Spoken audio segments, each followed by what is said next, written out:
امریکی ریاست ٹیکسس کے ایک ایلیمنٹری اسکول میں کل ماس شوٹنگ کے نتیجے میں 19 بچے اور 2 بالغ افراد ہلاک ہو گئے۔ صدر بائیڈن نے کل اپنے ایشیا کے پہلے دورے کے بعد واشنگٹن پہنچنے پر قوم سے خطاب میں گن لابی کو کڑی تنقید کا نشانہ بناتے ہوئے اسلحے کے قوانین میں تبدیلی پر زور دیا ہے۔ مونا کاظم شاہ اس وقت ہمارے ساتھ اسٹوڈیوز میں موجود ہیں، ان سے اس ماس شوٹنگ اور صدر بائیڈن کے خطاب کے بارے میں مزید بات کرتے ہیں۔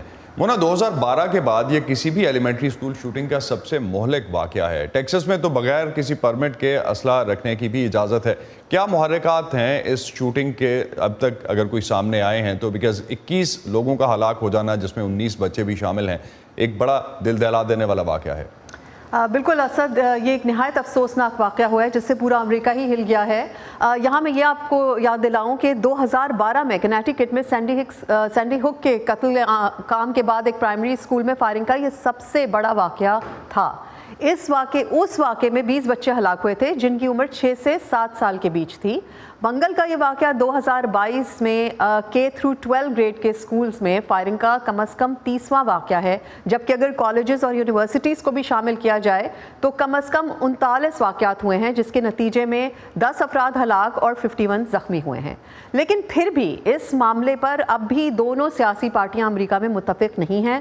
ممکنہ صدارتی امیدوار ریپبلکن سینیٹر ٹیڈ کروز نے ڈیموکریٹس پر تنقید کی جو بندوق کے کنٹرول کی بات کرتے ہیں اور قانون کی پاسداری کرنے والے شہریوں کے آئینی حقوق کو محدود کرنا چاہتے ہیں، جبکہ ڈیموکریٹک سینیٹر کرس مرفی نے ٹیکسس کی شوٹنگ کے بعد گن کنٹرول پر کانگریس سے اپنے انتہائی جذباتی خطاب میں کہا کہ میں اپنے ساتھیوں سے بھیک مانگتا ہوں کہ یہاں سے آگے کا راستہ تلاش کریں، ایسے قوانین کو منظور کرنے کے لیے ہمارے ساتھ کام کریں جس سے اس قسم کے واقعات کا امکان کم ہو۔ صدر بائیڈن نے بھی منگل کی شام وائٹ ہاؤس سے خطاب کرتے ہوئے کہا کہ انہیں اپنے صدر بننے کے بعد یہ امید تھی کہ شاید انہیں پھر ایسا خطاب نہ کرنا پڑے۔ انہوں نے مزید یہ کہا تھا کہ بحیثیت قوم اب ہمیں یہ پوچھنا ہے کہ ہم کب بندوق لابی کے سامنے کھڑے ہوں گے اور وہ کریں گے جو ہمیں کرنا چاہیے۔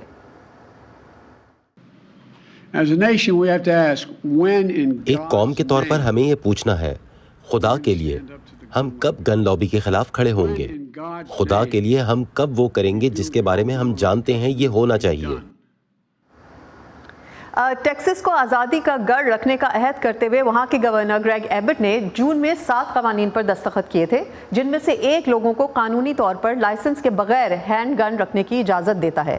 اس وقت امریکہ میں یہ بحث دوبارہ چھڑ گئی ہے کہ کیا اس سانحے کے بعد ان قوانین میں کوئی تبدیلی متوقع ہے؟ بہت شکریہ مونا کاظم شاہ آپ کا، آپ اس حوالے سے ہمیں اپڈیٹ کر رہی تھیں۔ ایک افسوسناک واقعہ جو ہم نے کل دیکھا ٹیکسس میں پیش آیا۔